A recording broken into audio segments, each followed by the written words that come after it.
আসসালামু আলাইকুম ওয়া রাহমাতুল্লাহি তাআলা আযজা ওয়া জাল্লা ওয়া বারাকাতুহু নাহমাদুহু ওয়া নুসাল্লি ওয়া নুসাল্লিমু আলা রাসূলিহিল কারীম আম্মা বা'দ।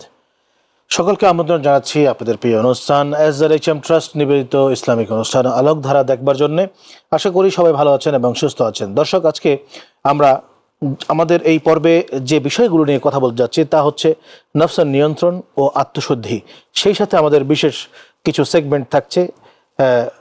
তরিকা সম্পর্কে যে সেগমেন্ট থাকছে তাতে আজকে আমরা কথা বলবো মাকতুলিয়া তরিকা নিয়ে, এবং আপনাদের জিজ্ঞাসিত অধিকাংশ যেই মাসাইলগুলো জানবার থাকে তার মধ্যে লাইলাতুল কদরের মাসাইলগুলো আজকে নিয়ে আমরা আলোচনা করব। এই বিষয়গুলোর উপরে আজকে আলোচনা করার জন্য আমাদের স্টুডিওতে রয়েছেন ঢাকা বিশ্ববিদ্যালয়ের ইসলামের ইতিহাস এবং সংস্কৃতি বিভাগের সম্মানিত প্রাক্তন সভাপতি, আমেরিকা বাংলাদেশ ইউনিভার্সিটির সম্মানিত সাবেক উপাচার্য প্রফেসর ডক্টর মোহাম্মদ আতাউর রহমান মিয়াজি।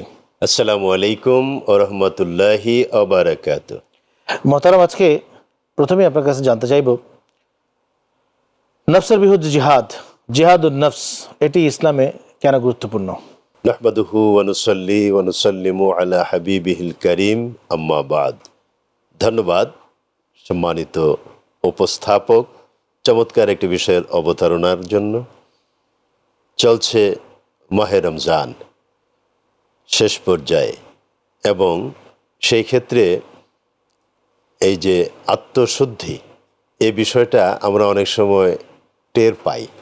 এক মাস সিয়াম সাধনা করতে করতে 2 দশক যখন অতিবাহিত হয়ে যায়, 3য় দশকে, এবং বিশেষ করে তখন তো লাইলাতুল কদরের মৌসুমটা, লাইলাতুল কদর তো আমরা নর্মালি 1 তারিখে আদায় করতে অভ্যস্ত হলেও রাসূল করিম সাল্লাল্লাহু আলাইহি ওয়াসাল্লাম ওটার গুরুত্ব উপলব্ধি করে আমাদেরকে 5টা বেজর রাতে, 3য় দশকের 5টা বেজর রাতে ওইগুলো তালাশ করার জন্য বলেছেন। সুতরাং আমি বলছি ওই সময়টাতে আমাদের তাকওয়ার মানটা কিন্তু অনেক গভীরে পৌঁছে, এবং ওই কারণে আত্মশুদ্ধিটা আমরা অনেকে উপলব্ধি করতে পারি। আমি ওই কথাটা মিন করেছি। তো আপনার মূল প্রশ্নটা ছিল যে এই আত্মশুদ্ধি অর্জনের মাধ্যমে আমরা যে একটা পরিবেশে পৌঁছি, সেই ক্ষেত্রে জেহাদুন নফস মানে নিজের সাথে যে জেহাদ করার বিষয়টা, ব্যক্তিকেন্দ্রিক যে জেহাদটা, এটা গুরুত্বপূর্ণ কেন? হ্যাঁ, দেখুন, পৃথিবীর সব কিছু জয় করা যাবে যুদ্ধের মাধ্যমে, কিন্তু নিজেকে জয় করা অত সহজ না। নিজেকে জয় করতে যিনি পারেন, এটা এত বেশি কষ্টসাধ্য ব্যাপার।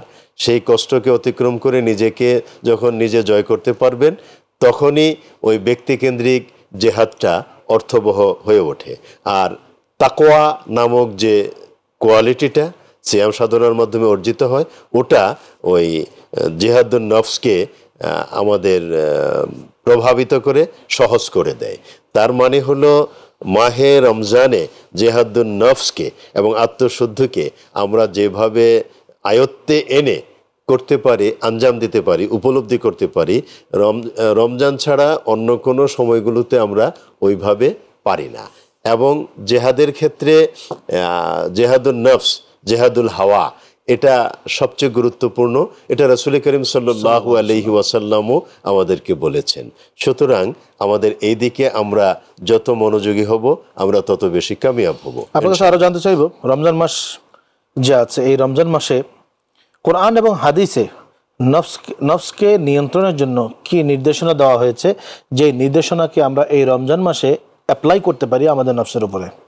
দেখুন, নির্দেশনা তো এখানে স্পষ্ট। আমরা যেটা দেখছি, রমজান মাসে আমাদের যখন তখন তো আমরা খেতে পারবো না। তো যখন তখন খেতে পারবো না কেন? এখানে আমাদেরকে একটা ফর্মুলা দিয়ে দেওয়া হয়েছে রোজাকে অর্থবহ করে তোলার জন্য। সেটা হলো এই সুবহে সাদিক হওয়ার আগে আমাদের সাহারি গ্রহণটাকে শেষ করতে হবে। সুবহে সাদিক হয়ে যাওয়া মানে আর সাহারি গ্রহণ করার কোনো সুযোগ নেই। তাহলে এখানে কিন্তু আমরা আহারগুলোকে কন্ট্রোল করছি। এরপরে যখন সূর্যাস্ত যাবে তারপরে আমরা ইফতার করব। সুতরাং এর আগে ইফতার করতে পারবো না, যখন তখন আমরা খেতে পারবো না, এটা স্পষ্ট হলো। আর আমরা যখন ইফতার করব তখনও আমরা কিন্তু যা ইচ্ছে তা ইচ্ছা মতো খেতে পারবো না, এতে আমাদের বরং ক্ষতিই হয়। আমাদের লাভ হয় না। এজন্য তখন খুব সাবধানে ইফতারটা গ্রহণ করতে হয়। আমাদের যেমন আমরা যেটা দেখি, চিকিৎসা বিজ্ঞান আমাদেরকে বলে ভাজা পোড়া যেগুলো আছে ওইগুলো অ্যাভয়েড করতে হবে। তা না হলে এই যে 16 ঘন্টা 18 ঘন্টা স্টোমাকটা খাবার শূন্য থাকে, এনজাইমগুলো অলস হয়ে থাকে, হুট করে যখন ওই যে কি বলে ওই ধরনের খাবারগুলো, যেটা আমরা অনেক সময় যে পেঁয়াজু আরো কি কি খেয়ে থাকি, তৈলযুক্ত খাবারগুলো, আবার রিচ ফুডগুলো, অনেক সময় আমরা বিভিন্ন প্রোগ্রামে গেলে বিরিয়ানির প্যাকেট ধরায় দেয়। এই ধরনের খাবারগুলো তখন পাকস্থলিতে হঠাৎ করে গেলে এনজাইমগুলো ওটাকে কন্ট্রোল করতে অসুবিধা হয়, এতে স্বাস্থ্যগত জটিলতা তৈরি হয়। তার মানে নফসকে কন্ট্রোল করার জন্য রমজানের বিধানগুলো, খাবার দাবার গ্রহণ করাগুলো যে একটা মোক্ষম হাতিয়ার হিসেবে কাজ করে, ওটা আমরা এই সিস্টেমটা থেকে বুঝতে পারি। এবার আসি আমরা তাসাউফ চর্চার বিষয় নিয়ে। তাসাউফ চর্চা বা আত্মশুদ্ধি, এই আত্মশুদ্ধির বিষয়টি রমজানের ক্ষেত্রে যদি আমরা নিজেদের নফসকে নিয়ন্ত্রণ করার জন্য তাসাউফ চর্চা করতে চাই, তাহলে সেটি কিভাবে করতে হবে? আত্মশুদ্ধি অর্জনের জন্য প্রথম কথা হলো আমার ওই আত্মাকে, ভেতরের সত্তাটাকে আগে চিনতে হবে, উপলব্ধি করতে হবে। কারণ রমজান মাসে আত্মশুদ্ধি হয় তাকওয়াকে ওখানে এস্টাবলিশ করার মাধ্যমে। আর এই ব্যাপারে বুখারী মুসলিম, এখানে রাসূল করিম সাল্লাল্লাহু আলাইহি ওয়াসাল্লাম যে ফর্মুলাটা আমাদেরকে দিয়েছেন, সেই আগের কথা আমরা আগেও বলেছি, সেটা হলো নবীজি একেবারে ইন্ডিকেট করে দিয়েছেন। ডান হাতের শাহাদাত আঙ্গুলিকে এভাবে ইন্ডিকেট করে এই যে আত্মা, কলবকে এখানে এইভাবে বলেছেন, আত্তাকওয়া হা হুনা, আত্তাকওয়া হা হুনা, আত্তাকওয়া হা হুনা। তার মানে তাকওয়াটাকে এখানে অনুপ্রবেশ ঘটাও, এখানে স্থায়ী করো, ধারণ করো। তাকওয়াটা এখানে, অন্য কোথাও না। তার মানে তাকওয়ার হেডকোয়ার্টার কলব। তাহলে আত্মশুদ্ধির জন্য কলবের পরিশুদ্ধতা অপরিহার্য। রাসূল করিম সাল্লাল্লাহু আলাইহি ওয়াসাল্লাম বলেছেন, এটাও বুখারী মুসলিমের হাদিস, তিরমিজিতেও আছে, একটু ভাষাগত পরিবর্তন আছে। সেটা হলো, তোমাদের বাম স্তনের নিচে একটা গোস্তের টুকরা আছে, যদি ওই গোস্তের টুকরাটা পবিত্র থাকে, সতেজ থাকে, তাহলে তোমার গোটা দেহটা, বডিটা সতেজ পবিত্র থাকে। ওটা যদি অপবিত্র হয়, মলিন হয়, কর্দমাক্ত হয়, তাহলে তোমার গোটা দেহটা অপবিত্র হয়, মলিন হয়ে যায়, কর্দমাক্ত হয়ে যায়। ওটা কি? সাহাবা ইকরাম বললেন, আল্লাহ এবং তার রাসূল সবচেয়ে ভালো জানেন। নবীজি বললেন, আলা ওয়াহিয়াল কলব, আলা ওয়াহিয়াল কলব। ওই যে তাকওয়া যেখানে, ওটা হলো সাবধান, ওটা হলো তোমাদের কলব। এই যে কলব, হৃদয়, হার্ট, এটা পবিত্র, সতেজ। এখানে সায়েন্টিফিক একটা ব্যাখ্যা আছে, ওটা যে পবিত্র হয়, কেন হয়, কিভাবে হয়, ওর একটা সায়েন্টিফিক ব্যাখ্যা আছে। সায়েন্টিফিক ব্যাখ্যাটা হলো, এটা হলো রক্তকে পরিশুদ্ধ করার হেডকোয়ার্টার। আপনার দেহের একেবারে মাথার উপরের দিকে, একেবারে পায়ের আঙ্গুল পর্যন্ত, তালু পর্যন্ত, হাতের আঙ্গুলের অগ্রভাগ পর্যন্ত রক্তগুলোকে পৌঁছায় দেওয়ার জন্য যে শিরা উপশিরাগুলো কাজ করে, ওই শিরা উপশিরাগুলো থেকে হার্ট যে রক্তগুলোকে পিউরিফাই করে, সেটা কিভাবে করে? আমরা যে বাতাস থেকে একটা উপাদান গ্রহণ করি আর একটা ছেড়ে দেই, সেটা কি? অক্সিজেন এবং কার্বন ডাই অক্সাইড। বিজ্ঞান বলে, আপনি যখন অক্সিজেনটা গ্রহণ করবেন, টান দিলেন, অক্সিজেনটা গেল, ওটা কিন্তু হার্টে গিয়ে স্থান নিল। ওই হার্টে অক্সিজেনটা যখন ঢুকবে, তখন রক্তের পরিশুদ্ধতা শুরু হলো, ওটা মানে ঘুরানো শুরু হয়ে গেল, কাজ করা শুরু হলো। আবার কার্বন ডাইঅক্সাইডটা ছেড়ে দিলেন নিঃশ্বাস দিয়ে, ওই তার মানে দূষিতটা আপনি ছেড়ে দিলেন। এখন ওই অক্সিজেন গিয়ে ওই হার্টে গিয়ে রক্তটাকে পিউরিফাই করে, ওই রক্তটা শিরা উপশিরার মাধ্যমে উপরে ব্রেন থেকে নিচে পায়ের আঙ্গুল পর্যন্ত, হাতের আঙ্গুলের গোড়া পর্যন্ত পৌঁছে যায়। তো এই যে পৌঁছে যায়, এতে আপনার শরীরটা সতেজ থাকে, পবিত্র থাকে, পিওর থাকে, এভার ফ্রেশ। এর পাশাপাশি যখন আপনি অনিয়ন্ত্রিত রিচ ফুড, অন্যান্য ফুড গ্রহণ করেন, খাবার খান, তখন আপনার কোলেস্টেরল এবং মেদ, ভুঁড়ি এগুলো বড় হয়ে যায়, ওই ওগুলো সরু হয়ে যায়। তখন ওই বিশুদ্ধ রক্তটা প্রবাহিত হতে পারে না, ওটা বাধাগ্রস্ত হয়। বাধাগ্রস্ত হলে এখানে হার্ট অ্যাটাক হয়। আবার ওটা যখন মস্তিষ্কে যেতে গিয়ে বাধাগ্রস্ত হয়, তখন ব্রেন স্ট্রোক হয়। আবার এদিকে যেতে গিয়ে যখন বাধাগ্রস্ত হয় তখন আমরা প্যারালাইসিস বলি না, আমরা বলি যে ডান পাটা অবশ হয়ে গেছে, ডান হাতটা অবশ হয়ে গেছে, বাম পাটা হাতটা অবশ হয়ে গেছে, তার মানে ওইদিকে রক্তটা বাধাগ্রস্ত হয় পৌঁছতে। তো বিজ্ঞান বলে ওই কারণে আমরা নিজেদের এই যে শরীরটা, বডিটা সতেজ থাকে না, ওটা অপবিত্র হয়ে যায়, ওটা মলিন হয়ে যায়, কর্দমাক্ত হয়ে যায়, ওটা ধুলাবালি মলিন হয়, মানে পাপে একেবারে একাকার হয়ে যায়। বৈজ্ঞানিক ব্যাখ্যাটা আপনার কাছে জানতে পারলাম। আমি আপনার কাছে এই পর্যায়ে জানতে চাইবো যে আপনি যে বিষয়গুলো বললেন সেটা হচ্ছে মানুষের যে নফস রয়েছে বা কলব রয়েছে, কলব কেন্দ্রিক বললেন। এছাড়া আমরা যতটুকু জানি সেটা হচ্ছে যে তাসাউফের মিনিংটা কিন্তু শুধুমাত্র কল্প কর্তৃক জিকির আজগার কিংবা পারহেজ করা, খাওয়া, কোনো কিছু এসবের মধ্যে সীমাবদ্ধ নয়, বরঞ্চ তাসাউফের ভিতরে আরো একটা জিনিস আছে, সেটি হচ্ছে যে নিজের পছন্দের জিনিসটাকে বিসর্জন দিয়ে অন্যকে উপকার করা। সেটি অন্যতম একটি তাসাউফের বিষয়। যেরকম পবিত্র রমজান মাসে আমার সামর্থ্য আছে যে আমি রমজানের জন্য খুব ভালো করে বাজার করে নিজের পরিবারকে নিয়ে শাহী খাবার রান্না করে ইফতারের সময়, সাহারির সময় আমি খেতে পারি, কিন্তু সেটি না করে বরঞ্চ সেই অর্থ দ্বারা একটা ভালো ব্যবস্থাপনা করে একটা ভালো নির্ধারিত রাস্তায় যারা যারা সুবিধাবঞ্চিত মানুষ রয়েছে সমাজে, তাদেরকে এই পবিত্র রমজান মাস উপলক্ষ করে তাদের মুখে যেন হাসি ফোটে সেরকম ব্যবস্থাপনাগুলো তাদের জন্য করে দেওয়া, এটাও কিন্তু একটা তাসাউফ চর্চার অংশের মধ্যে কিন্তু পড়ে। তো আমি আপনার কাছে এই পর্যায়ে জানতে চাইব যে আত্মনিয়ন্ত্রণ রোজা আমাদেরকে কিভাবে শেখায় এবং খারাপ অভ্যাস থেকে রোজা কিভাবে বিরত রাখে। আত্মনিয়ন্ত্রণ করতে শিখায়, আপনি কিন্তু এর ভিতরে ব্যাখ্যাটা অলরেডি দিয়ে ফেলেছেন, এর আগে আমিও দিয়ে ফেলেছি। তার মানে রোজা আমাদেরকে শিখায় আত্মনিয়ন্ত্রণ করতে।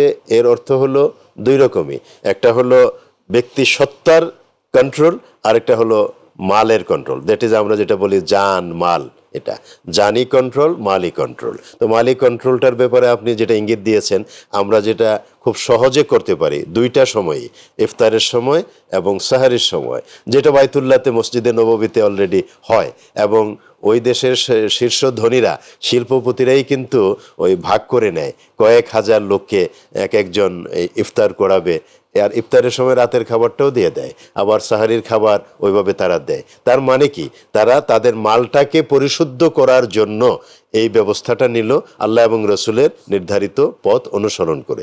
এতে করে তারও মালের পরিশুদ্ধতা, তার মানে তাকওয়ার একটা বড় গুণ এবং নিজের আত্মশুদ্ধির একটা বড় গুণ মালের ভিতর দিয়ে হলো।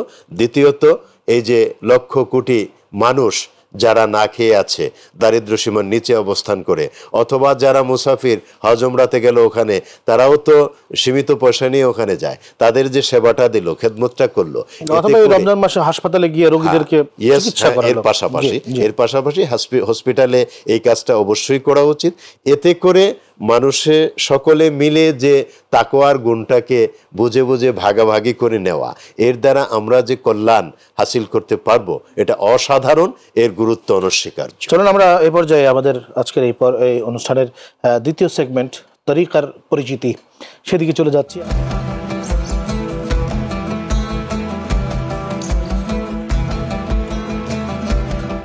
আজকে এক কথা বলতে চাচ্ছি আপনার সাথে মাকতুলিয়া তরিকা নিয়ে। মাকতুলিয়া তরিকা প্রতিষ্ঠাতা এবং কোন অঞ্চলে প্রতিষ্ঠা লাভ করেছে, প্রসিদ্ধি কিভাবে হলো, এই বিষয়ে জানতে চাই। জি, ধন্যবাদ আপনাকে। মাকতুলিয়া তরিকা হলো হযরত শায়েখ শিহাবুদ্দিন সোহরাওয়ার্দী বা শায়েখ মকতুল যাকে বলা হয় রাহিমাহুল্লাহ, তার সময়ে তার নিয়ম নীতিকে ফলো করে তার অনুসারীরা এই তরিকাটার নামকরণ করেছেন তরিকায়ে মকতুলিয়া বা তরিকায়ে সোহরাওয়ার্দিয়া। এখানে দুই রকমই কিন্তু কথা। এই যে শিহাবুদ্দিন সোহরাওয়ার্দী রহিমাহুল্লাহ, এই সোহরাওয়ার্দিয়া তরিকা, ওটাকে তাকে বলা হতো শায়েখ মকতুল, মানে কতল মকতুল। এর একটা হিস্টোরিক্যাল ব্যাকগ্রাউন্ড আছে। মকতুলিয়া তরিকা কেন বলা হয়, এটা হলো আপনার ওই সময়কার যিনি সুলতান ছিলেন, এটা ইরাকে এস্টাবলিশ হয়েছিল 549 হিজরিতে, এবং তার ওস্তাদ পীর ছিলেন ইমাম মজদুদ্দিন জিলি রহিমাহুল্লাহ। তো যে ব্যাকগ্রাউন্ডের কথা বলতেছিলাম, সেখানে সালাউদ্দিন আইয়ুবী, গাজী সালাউদ্দিন আইয়ুবী এবং তার ছেলে সুলতান জাহির, এই দুইজনের নাম আমরা অনেকেই জানি। তো এই যে আমাদের শিহাবুদ্দিন সোহরাওয়ার্দী, তিনি তার তরিকার যে মূলনীতিগুলো আমরা একটু পরে আলোচনা করছি, সেখান থেকে বুঝতে পারবো ওই মূলনীতিগুলোর কারণে ওই সময়ে গাজী সালাউদ্দিন আইয়ুবী তার ভিতরে কিছু বাড়াবাড়ি লক্ষ্য করেছেন। বাড়াবাড়িটা কিন্তু আজকে নতুন না। তরিকা মাযহাব নিয়ে যারা চর্চা করেন এক শ্রেণীর মানুষ ওটার মধ্যে বাড়াবাড়ি সবসময় দেখতে পায়। আপনার এই যুগেও কিন্তু ওই রকম আমরা দেখতে পাই যে কোরআন হাদিস থাকতে আবার কিসের তরিকা, তরিকা তো মানুষের বানানো, মাযহাব মানুষের বানানো। এগুলো নিয়ে বিশেষ করে আহলে হাদিস অন্যান্য ঘরানার লোকজন কিন্তু কঠোর সমালোচনা করে থাকে। তো এটা ঠিক এই যুগেই না, এটা সেই প্রথম থেকেই চলমান ছিল। আর এরই প্রেক্ষিতে ওই সময় গাজী সালাউদ্দিন আইয়ুবীর সময়ে যারা ফকি ছিল, ধর্মতত্ত্ববিদ ছিল, তারা অনেকেই এই শিহাবুদ্দিন সোহরাওয়ার্দী রহিমাহুল্লাহর এই তরিকা বিষয়ক কর্মকাণ্ডগুলোকে ভালো চোখে দেখতে পারেনি। তাদের চোখে এটা বাড়াবাড়ি মনে হয়েছিল। তখন তারা ফতোয়া জারি করলো যে এই মুহূর্তে তাকে হত্যা করা দরকার, তাকে ফাঁসি কাস্টে ঝুলানো দরকার, এরকম কিছু। তখন এই গাজী সালাউদ্দিন আইয়ুবী ওই ফকিদের ওই ফতোয়াকে আমলে নিয়ে তাকে হত্যা করার জন্য, মানে ফাঁসি কাস্টে ঝুলানোর জন্য অর্ডার করলেন। তার সে অর্ডার ক্যারি আউট করা হলো। ভিন্ন আরেকটা মত আছে, হিস্ট্রি অ্যান্ড কালচার চর্চা করলে যেটা আমরা পাই, আমি যেটা পেয়েছি দুই রকমের মত। এর মধ্যে আরেকটা হলো গাজী সালাউদ্দিন আইয়ুবী তাকে হত্যা করতে চান নাই, ফাঁসি কাস্টে ঝুলাতে চান নাই, কিন্তু তার ছেলে সুলতান আজ-জাহির তিনি এসে ওই কাজটা করে ফেললেন। তার মানে কতল মকতুল। ওই অবস্থা থেকে তাকে বলা হতো শেখ মকতুল, এবং তার সময়ের ওই এস্টাবলিশড হয়েছিল যে তরিকাটা, ওটাকে বলা হতো মকতুলিয়া তরিকা। তো সেখানে তার কতগুলো নিয়ম নীতি ছিল, মূলনীতি ছিল, যেটার ভিত্তিতে এই তরিকাটা চর্চা করা হতো। এর মধ্যে প্রথম মূলনীতিটাই ছিল হুব্বে রসুল। আমাদের দেশেও কিন্তু দেখবেন হুব্বে রসুল নিয়েই এক পক্ষ অন্য পক্ষের ভিতরে বাড়াবাড়িকে তালাশ করে, এবং রসুল প্রেমের আড়ালে তারা যা বলে অন্য পক্ষের দৃষ্টিতে এটা শিরক বেদাতের অন্তর্ভুক্ত হয়ে যায়। এগুলো আমরা লক্ষ্য করছি। তো এই বিষয়টা ওই যুগেও ওই গাজী সালাউদ্দিন আইয়ুবী, সুলতান আজ-জাহির এদের সময়েও ওই ফকি যারা ছিলেন তারাও এই বিষয়গুলোকে ওই রকম দৃষ্টিতে দেখতেন। তা আমাদের যে মূল ব্যক্তি শিহাবুদ্দিন সোহরাওয়ার্দী রহিমাহুল্লাহ, তিনি হুব্বে রসুলকে এমনভাবে এস্টাবলিশ করেছিলেন যেটা কোরআন কারিমে আল্লাহ তাআলা স্পষ্ট করে বলে দিয়েছেন, কুল ইন কুনতুম তুহিব্বুনাল্লাহ ফাত্তাবিউনি ইউহিব্বুকুমুল্লাহ ওয়া ইয়াগফির লাকুম যুনুবাকুম ওয়াল্লাহু গফুরুর রহিম মা আতাকুমুর রাসূলু ফাখুযুহু ওয়া মা নাহাকুম আনহু ফান্তাহু ওয়া ইন্নাকা লাআলা খুলুকিন আযীম। তারপরে আরো অনেক কিছু। এইসব মিলে যখন রসুল প্রেমটা আসে, আর হাদিস শরীফেতে স্পষ্ট বলাই আছে, আন আনাস রাদিয়াল্লাহু তাআলা আন ক্বালা রাসূলুল্লাহ সাল্লাল্লাহু আলাইহি ওয়া আলিহি ওয়াসাল্লাম লা ইউমিনু আহাদুকুম হাত্তা আকুনা আহাব্বা ইলাইহি মিন ওয়ালিদিহি ওয়া ওয়ালাদিহি ওয়ান নাসি আজমাইন মুত্তাফিকুন আলাইহি। তার মানে এই সবগুলোকে একত্রিত করলে আন-নবিয়্যু আওলা বিল মুমিনিনা মিন আনফুসিহিম, এগুলোকে একত্রিত করলে যে বিষয়টা দাঁড়ায়, রসুল প্রেমটা এই সুন্নিদের আহলে সুন্নাত ওয়াল জামাত ঘরানার লোকদের ভিতরে পিওরলি যেভাবে এস্টাবলিশড হয়, অন্য ঘরানার মানুষের মধ্যে ওটা ওইভাবে এস্টাবলিশড হয় না, এবং তারা এটাকে বাড়াবাড়ি মনে করেন। আমি আপনার কাছে জানতে চাই আরেকটা বিষয় বলি, তারপরে আপনি ওইটা বলবেন। সেটা হলো যে এর পাশাপাশি তিনি কোরআন ও সুন্নাহর যে মূলনীতি, ওই মূলনীতির উপর অটল থেকেই তার তরিকা চর্চাটা অব্যাহত রেখেছিলেন, এবং তরিকার ক্ষেত্রে তিনি যে নিয়ম নীতিটার অনুসরণ করছেন, অজদ, হাল, মাকাম, এই বিষয়গুলো তার ক্ষেত্রে প্রযোজ্য ছিল। তা হাল বলতে যে এক একটা দশা, বিভিন্ন মাকামে যখন সালেক অবস্থান করে তখন তার দশাটা, অবস্থানটা মানে এক এক রকম হয়।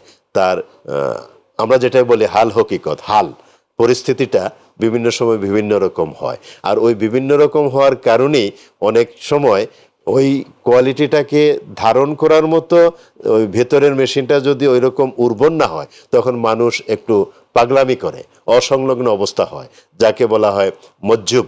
তো ওই ধরনের এই শিহাবুদ্দিন সোহরাওয়ার্দী রহিমাহুল্লার ভক্তবৃন্দের ভিতরে মজ্জুবের সংখ্যা বেশি ছিল।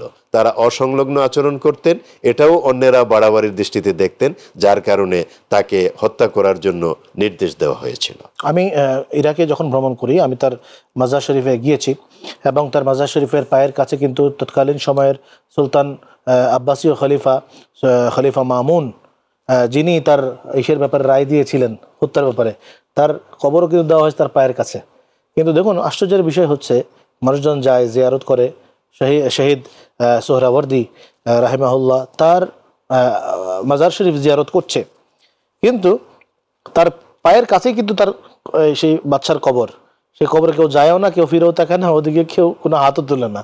তা আসলে তরিকার সাথে, তরিকার ইমামদের সাথে এবং সাথে সাথে আল্লাহর হাবিব সাল্লাল্লাহু আলাইহি ওয়াসাল্লামের যারা আশেক, তাদের বিরুদ্ধে কালক্রমে যারাই আঙ্গুলি তুলুক না কেন, তাদের কিন্তু পরিণতি যুগে যুগে অত্যন্ত খারাপ হয়েছে। ইভেন তাদের মৃত্যুর পরেও তাদেরকে কিন্তু মানুষজন তাদের উপরে অভিসম্পাত করেই আসছে। আমি আপনার কাছে এ পর্যায়ে জানতে চাইব পবিত্র লাইলাতুল কদর সম্পর্কে।